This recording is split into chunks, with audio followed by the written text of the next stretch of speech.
Bismillahirrahmanirrahim. Ya. Assalamualaikum warahmatullahi wabarakatuh. Ya, puji syukur kita selalu panjatkan kepada Allah Subhanahu wa taala yang senantiasa memberikan rahmat dan hidayahnya kepada kita sebagai umatnya, baik nikmat kesehatan, keislaman dan keafiatan, sehingga kita selalu bisa melaksanakan aktivitas kita sehari-hari ya, sehingga saya juga bisa bertemu dengan para saudaraku semua. Salawat beriring salam kita selalu hadiahkan kepada baginda kita, Rasul kita Muhammad SAW.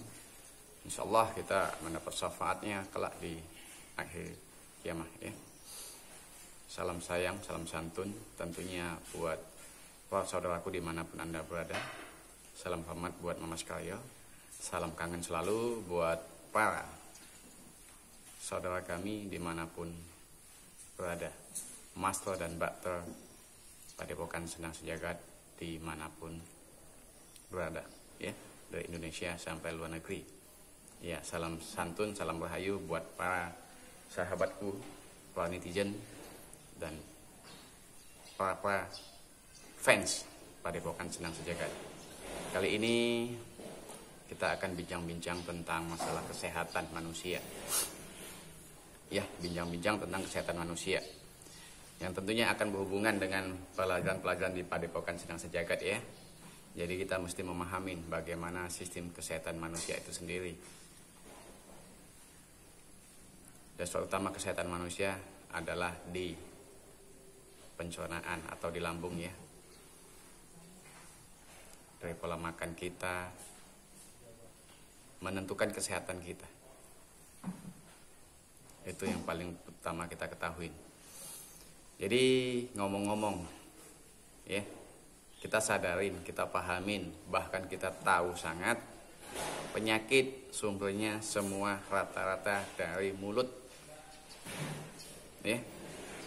Baik makanan kita yang paling utama, juga ucapan tutur kata kita yang tanpa kita sadarin juga.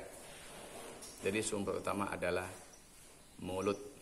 Segala macam penyakit, baik penyakit memang medis ataupun penyakit non medis, sumbernya dari mulut. Nah, kali ini kita akan bahas ya. Kali ini kita akan bahas tentang masalah medisnya. Kebetulan saya sering baca ya buku-buku tentang medis. Niat saya hanya berbagi di sini bagaimana tentang pencernaan.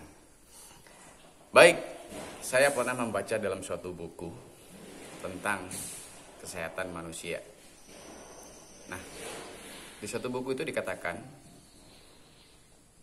proses makanan masuk dari mulut kita sehingga sampai ke lambung itu, sehingga diproses menjadi ampas ataupun tinja ya. Nah, menjadi kotoran sehingga dibuang oleh anus. Itu prosesnya luar biasa sekali ya. Itu melalui proses kalau kita katakan saluran pencernaan. Di mana saluran pencernaan itu kalau kita ukur ya, kalau kita bisa lihat foto organ tubuh manusia itu dari mulut sampai ke usus besar ya, sehingga pembuangan itu panjangnya ada 30 meter ya. Saluran pencernaan sampai ke belakang itu ada sekitar 30 meter panjangnya. Nah, jadi di saluran pencernaan itu sendiri ada 8 bagian ya, 8 bagian yang mesti diketahui.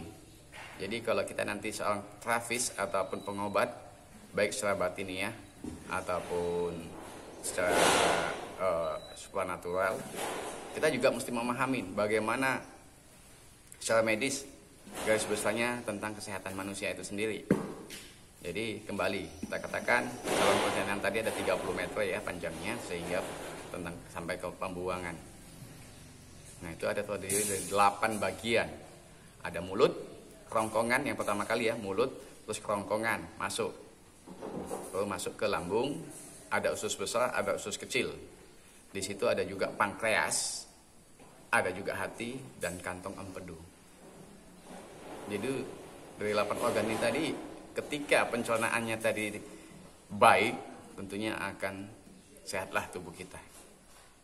Nah, ketika pencernaan nggak baik, maka segala penyakit akan timbul. Seperti itu ya. Jadi kalau kembali ke dalam usus sendiri, usus manusia.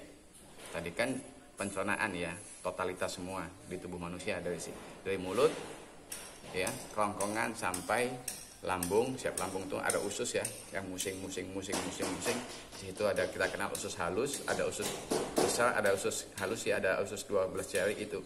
Nah, musing itu kalau setelah dari lambung sehingga ke usus, itu panjang usus manusia aja 7,5 kali tinggi manusia itu tersebut. Jadi kalau tinggi manusia itu 1,5 meter ya dikalikan aja 7,5 kali. Nah, itulah panjang usus manusia. Nah, di situ kompleks ya penyakitnya. Kalau kita tidak menjaga kesehatan dan kebersihan usus kita. Nah, pertanyaannya, ketika kita makan, kita minum atau segala macam pun, pernahkah kita rutinitas membersihkan saluran pencernaan kita, terutama lambung dan usus?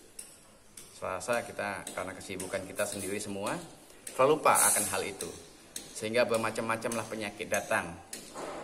Ya, terutama itu tadi penyakit yang sering umum dikatakan asam lambung, yang akan menginduksi kepada penyakit lainnya. Karena sumber utama penyakit memang semua dari mulut.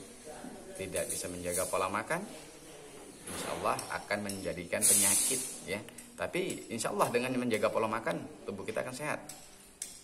Jadi dipahamin tentang bagaimana proses masuknya makanan ke dalam tubuh kita sehingga sampai saluran pembuangan. Jadi terkadang kita makan tanpa kita berpikir kan, embat aja hajar bleh, blab blub. Tapi zat yang dibutuhkan oleh tubuh itu hanya sedikit. Yang lainnya akan menjadi suatu penyakit. Apalagi tidak dibuang. Ada yang pelit. Ada yang pelit ya. Untuk ampas saja kadang pelit dibuang. Nah, bisa 2 hari sekali baru dibuang ampasnya. Itu namanya kan pelit. Nah, itu juga menimbulkan hal yang kurang baik. Karena apa? Mungkin makanannya kurang berserat sehingga diprosesnya sulit. Jadi makanan akan diproses itu sekitar 36 jam akan diproses. Mana zat yang baik itu masuk ke dalam tubuh kita, masuk ke organ-organ tubuh kita. Ya, yang nggak baik akan diproses menjadi pases atau kotoran atau kita katakan tinja ya. Nah, pases kalau bahasa medisnya itu pases ya. Akan keluar melalui usus tadi langsung ke pembuangan anus kita. Insya Allah dengan stabilnya proses pencernaan kita dan rutinitas kita pasesnya terbuang, insya Allah tubuh kita kesehatannya akan stabil. Seperti itu. Jadi kembali dalam awalnya lambung. Kita bahas lambung. Ini kompleks sekali ya penyakit di lambung ini. Kalau saya katakan lambung adalah otak kedua bagi manusia. Lambung adalah otak kedua bagi manusia. Lambung. Karena apa? Lambung kita nggak nyaman, pola pikir kita entah kemana-mana. Lambung kita nggak nyaman, kita tercipta halusinasi. Lambung kita nggak nyaman, emosi terpancing. Ya, coba kita rasakan. Ketika kita lapar, gampang emosional. Nah, itu juga kenapa di pembelajaran kebatinan, pelajaran kespiritualan, itu kita dilatih namanya prihatin, dilatih namanya puasa. Seperti itu. Untuk mengontrol pikiran kita. Nah, itu jelas ya. Ketika kita puasa pun gampang emosian. Kalau kita nggak kontrol. Kenapa? Lambung kosong. Nah, ketika lambung nggak nyaman, emosi kita pun gampang terpetik. Ketika asam lambungnya terlalu tinggi juga akan timbul halusinasi. Sehingga pikiran ini kita kosong sehingga kita bisa, maaf. Kalau bagi kaum wanita seringnya kadang halusinasi sehingga sering penampakan hal-hal gaib. Itu karena apa? Itu tadi yang saya katakan. Lambung saya katakan adalah otak kedua bagi manusia. Contoh. Ketika kita masukkan asupan yang bergizi, yang sesuai dengan vitamin, zatnya, semua yang dibutuhkan oleh tubuh, ya, makanan yang selalu bergizi, yang penuh dengan kalsium, vitamin dan sebagainya yang sangat dibutuhkan oleh tubuh masuk ke dalam lambung kita, insya Allah otak kita akan berbeda dengan yang kebanyakan makan yang kurang bergizi ya. Tubuh kita pun ya insya Allah akan lebih sehat, pertumbuhan badan kita pun akan lebih tinggi. Nggak kayak saya ya, kecil, pendek, karena dulu mungkin ekonomi dari dulu, tapi saya bersyukur nikmat ya, orang tua kita tetap memberikan yang terbaik untuk anaknya. Jadi kalau di zaman dahulu, kalau anak ini makan susah, sebetulnya ya bukan salah orang tua, karena anaknya bandel. Kayak saya dulu mungkin bandel payah makan ya, jadi badannya agak kecil. Nah, jadi seperti itu. Jadi lambung otak kedua bagi manusia. Jadi ketika kita masukkan makanan yang bergizi, insya Allah. Jadi baik untuk para bakternya yang mempunyai anak, coba berikan asupan-asupan yang bergizi untuk anak kita. Walaupun sedikit, namun akan membuat otak anak kita cemerlang, seperti itu. Mungkin fisiknya kecil kayak saya ya kan, tapi alhamdulillah banyak asupan yang nutrisi dari orang tua saya dahulunya, sehingga alhamdulillah otak saya di atas rata-rata di teman sebaya-sebaya saya dahulunya. Kalau sekarang saya udah gak ada apa-apanya dibanding teman-teman saya ya, karena itulah kehidupan pasti tentunya akan berubah. Jadi saya katakan lagi, dengan asupan yang baik kepada lambung akan meningkatkan otak yang baik. Gitu juga dalam dunia supranatural.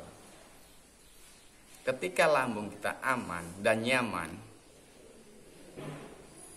dalam pembelajaran kebatinan, insya Allah akan juga mudah didapat. Nah, akan mudah mencernanya. Jadi ketika kita pengobatan, kita mesti mengetahui. Bagi teman-teman, iya, memang atau Mbak Ter dan Mas Ter di Padepokan Senang Sejagat yang memang akan kuat basicnya tentang pengobatan, mesti dipahamin itu tentang kesehatan tubuh manusia, dan dasar utama adalah lambungnya. Kita paham proses makanan termasuk ke lambung itu bagaimana. Jadi akan berkenaan semua dengan penyakit-penyakit pasien yang akan kita deteksi. Karena pastinya pasien-pasien yang kita datang sama kita itu yang ada gangguan non medis, pastinya medis juga akan terganggu. Karena sepanjang pengalaman kami di Padepokan ini dengan Gus Adi, dengan Gus Hanafi, tetap ada juga namanya penyakit yang berhubungan dengan medis. Jadi kita mesti memahami, mesti balance ya, pengetahuan tentang spiritual dengan medis mesti imbang, mesti balance ya. Maaf, kenapa orang kerasukan tiba-tiba? Kenapa masih di rumah sakit dia sering kerasukan gini? Kenapa? Itu tadi salah satu pemicunya, lambungnya tidak baik, asam lambungnya tinggi sehingga tercipta halusinasi. Nah, jadi ketika hal yang mengganggu itu sudah kita selesaikan, kita netralisir, tapi diberikan pengertian kepada pasien kita. Ini lambungnya nggak baik, itu mesti dibenerin. Jadi kalau kita nggak kasih edukasi kepada pasien kita, ya nanti bolak-balik seperti itu. Ini banyak terjadi terkadang. Kita hanya fokus kepada hal yang non medis, tapi kita lupa tentang medisnya. Jadi ketika pengobatan itu tadi tetap disinkronkan dengan hal yang medis. Ya. Nah, nanti kita ke depan juga akan tentang lambung ini tadi, bagaimana pengolahan pernapasan. Kenapa? Penting. Ya, karena olah pernapasan tadi berhubungan juga dengan lambung ya. Bagaimana mengolahnya supaya baik. Ya, terima kasih ada seseorang yang baik hati memberikan gorengan ya. Makasih Mas Budi ya. Iya, bawakah rezekinya ya. Jadi alhamdulillah dapat gorengan ya. Iya. Jadi itulah untuk saudaraku, saya berbagi di sini kembali kita pahami tentang proses masuknya makanan ke dalam tubuh manusia. Jadi semua penyakit itu memang dari mulut. Ya, tanpa kita sadarin juga dengan kata-kata kita timbul juga penyakit, timbul iri hati, timbul sakit hati orang lain yang mendengarkan perkataan kita. Makanya sumbernya semua dari mulut. Ya. Jadi berhati-hati dalam kita berkata, berhati-hati dalam bertutur kata, ya berhati-hati dalam bercanda. Ya, selalu mawas diri dan tetap tersenyum dan tersenyum, sehingga Dengan senyum menambah kesehatan kita, dengan senyum akan mengefek kepada lingkungan sehingga lingkungan tetap ceria dan bahagia. Itulah. Berusaha kita selalu tersenyum, berusaha kita tetap tersenyum. Baik ya. Nanti kita akan coba bagaimana pelatihan pernafasan saya akan coba praktekkan. Karena memang basic utama manusia itu pengolahan pernapasan itu sangat penting dan mesti diolah. Ya. Karena dengan olah pernapasan itu luar biasa manfaatnya, mengefisienkan udara yang masuk ke dalam tubuh dan mengelola dengan baik dan benar. Kalau bahasa dalam suatu PT itu memanajemen ya. Kalau PT mempunyai manajemen yang baik, tentunya baik juga keuangannya. Suatu instansi manajemennya baik, akan baik juga instansi tersebut. Suatu rumah tangga manajemennya baik, ya tentunya akan baik juga rumah tangga. Suatu keimanan manajemen kalbu baik, tentu akan meningkat keimanan kita. Gitu juga ketika kita memanajemen pernapasan kita, tentunya kesehatan akan baik. Jadi bagaimana memanajemen kesehatan kita, tentunya ada proses-proses pembelajarannya. Nanti kita akan buat prakteknya ya, bertahap. Niat saya hanya berbagi ya, apa yang saya tahu, bukan saya ini pandit, tidak, tapi niat saya berbagi bagaimana tentang pernapasan, pengolahan pernapasan. Seperti itu. Tentunya untuk para santri ya, para santri atau saudara kami di Padepokan Senang Sejagat sudah ada ya pelatihan pernapasan. Nah, itu dipahamin. Jangan banyak ngayalnya, yang mau yang ini yang itu dulu. Dipahamin. Dari dasar dipahamin. Di pembelajaran sudah dikatakan ya, kita akan mulai step demi step. Pengenalan tentang hal gaib itu dari Qorin dan Kodam. Pengenalan tentang jati diri manusia dulu. Baru ada prosesnya bagaimana kita melatih. Nah, di sini kita akan balance ya, akan balance dengan pengenalan tentang kesehatan di tubuh manusia. Nah, rajin kita membaca, rajin kita bertanya yang memang baik untuk tubuh kita. Silahkan. Haus akan dunia kesehatan karena itu penting. Coba bayangkanlah usus, ini kembali kepada usus ya. Kita umpamakanlah usus kita ini seperti selang. Ya. Seperti selang. Selang itu selalu digunakan sekian lama. Coba kita perhatikan di dalam selang itu. Akan timbul plak-plak, akan timbul kotoran-kotoran yang lengket di dalam selang itu. Nah, sehingga semakin lama lubang dalam selang tadi itu akan menyempit. Yang awalnya bolong seperti ini, lama-lama akan menyempit seperti ini. Ya kan? Di sini banyak timbul plak-flaks atau kotoran-kotoran yang nggak penting. Itulah tadi, makanan minuman yang mengandung zat berbahaya itu lengket di dalam dinding-dinding usus. Nah, itu bisa mengakibatkan katanya sembelit dan bermacam penyakit lainnya. Kenapa? Kita jarang membersihkan usus kita. Lah, terus hubungannya dengan pernapasan bagaimana? Nah, ketika kita berusaha mengatur pernapasan kita, manajemen pernapasan kita akan berusaha meningkatkan kadar oksigen kita, menekan mana kotoran-kotoran yang di dalam tubuh kita. Akan keluar dari tubuh kita melalui keringat. Akan keluar dengan air seni dan juga dengan BAB kita ke belakang. Itulah. Kita akan bisa mengontrol namanya lemak jahat ya, yang akan mengganggu. Kita akan bisa mengontrol kekentalan darah kita sehingga tetap normal dan akan meningkatkan kadar oksigen yang akan dibawa oleh tubuh kita melalui pembuluh darah itu ke semua organ tubuh kita. Jadi tingkat kadar oksigen itu semakin baik ketika kita pengolahan pernapasan. Nah, itu. Tapi tentunya bertahap. Santai-santai kita. Nanti kita akan buat bagaimana pernapasan manusia. Ya, ada 3 pernapasan ya, tentunya pernapasan perut, dada dan diafragma. 3 pernapasan ini baik sekali bagi kita semua. Nah, kalau kita bisa menguasai dan memanajemen tentang pernapasan, insya Allah kesehatan kita akan baik dan insya Allah akan di atas rata-rata orang yang tidak mengolah pernapasan dengan baik dan benar ya.